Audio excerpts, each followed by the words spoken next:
So nighttime or hunger cravings. So this is something that I've been asked about. So I just said touch on this topic. It's also a PDF um, in the documents that I'll send you. Look, nighttime cravings. If you're a little bit hungry, it's completely normal when you are in a calorie deficit. In fact, I actually wrote down that it's actually good sometimes because it shows that you're in a deficit. Now, if you can prioritize your protein in your main meals and eat like 80 to 90% whole foods, you won't be that hungry. Um, so that's important to remember too. If you're starving all the time, you're probably eating too little, or else you're eating too much processed food. Going over your calories once a week is grand. Now, that's not going over by 2 or 3 thousand because it's going to affect your progress.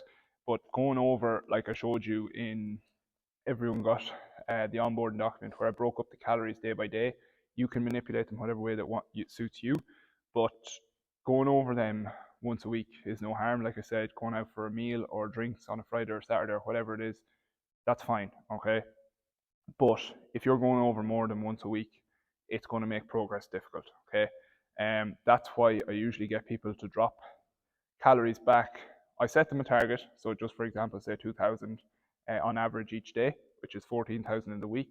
But I'll actually tell them to eat Monday to Friday 1,800, and that allows them to add on them extra 200 they saved every day onto a Saturday or onto a Sunday whenever they need them. Okay, so it's just manipulating your calories to suit your lifestyle. That's kind of what I try and get people to do.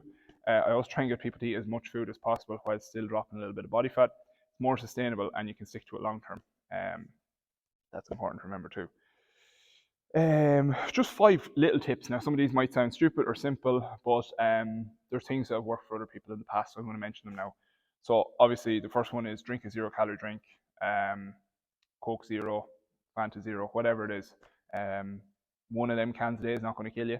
If you're drinking them excessively, it's probably not great for your gut, but one can every 2 or 3 days is not going to kill you, and it'll curb possibly those hunger cravings as well. It's just to give you something a little bit sweet. As well as that, a more healthier option would be fruit.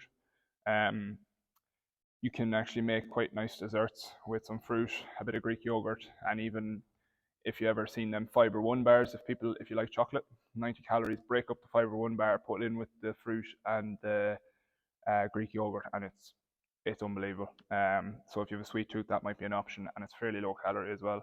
A nice bowl of that could be 200 or 300 calories between the whole thing. Then I just said the protein snacks. I was actually talking with a client there recently about this, that she asked me about the protein and is it like really that necessary bar muscle repair? Yes, it is. It's good for like hormone function. It's good for like the growth of your hair, your nails. All them things come from eating protein as well. So that's why it's actually fairly important. Um, so yeah, I would try and prioritize protein, and even I was telling her that the likes of chicken, eggs, meat, all them things are kind of high quality protein sources. A protein powder is as close to your chicken, your meat, and your eggs as you can get as well. It's quality. After that, your protein yogurts and protein bars and stuff like that, that they're grand to fill a gap. The quality of the protein wouldn't be great. But like I said, if you eat a protein bar compared to a dairy milk bar, the calories are probably fairly similar, but um, the protein bar would probably keep you feeling a little bit fuller. Now the protein's not brilliant in it, but it is probably it's more of a filler than anything. That's what I'd call it. And you don't need to be buying them for fill ones either. I actually see them. There's ones in like Lidl and Aldi that are actually quite cheap. They're probably the same as price as a dairy milk. So look, it's completely up to yourself. There's no harm having a dairy milk every day, but I'm talking in terms of satiety levels. It can be handy to have the protein bar as well. So a protein snack. Fourth one might sound stupid, but it actually does work. After your like main meal, or when like you eat your dinner in the evening, and you have a cup of tea and maybe a small little bar of chocolate or whatever it is, brush your teeth. Okay, kind of signals to the brain to stop eating, and it's very hard to eat anything else after you've brushed your teeth. So that's another thing that you could try. And then I just said eat more whole foods. I kind of touched on that at the start. So eat them more during the day, or don't undereat during the day as well. Some people kind of don't eat much food till about 5 or 6 o'clock till they come home in the evening. They might only eat 500-600 calories from when they get up in the morning to 5 or 6 o'clock in the evening, and then absolutely be starving and eat everything around them when they come home. Um, so I would balance out your meals throughout the day, kind of regular timings as well each day if you can. I know it's not always possible, and try and keep it to 80 to 90% whole foods. And then the last thing I just said, if you can, so like I said in that example, if you're eating 1,800 calories Monday to Friday, have it that you finish the day at 1,500 and leave yourself 200 or 300 for a cup of tea and a bar of chocolate or something like that.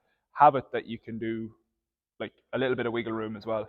And then I don't have it wrote down, but like planning ahead, that's huge as well. So plan out your meals if you can. I know it's not always possible, or batch them. So like what I do myself is, if I'm cooking dinners and stuff like that, I might cook it for 3 days, put some in Tupperware and put it into the fridge or into the freezer or whatever. Breakfast, I do overnight oats. You could do 4 or 5 of them in one go.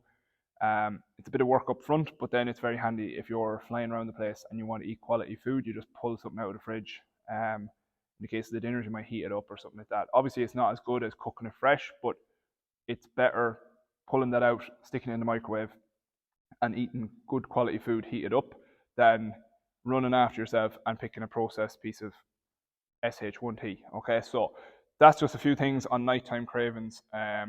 So I hope it helps.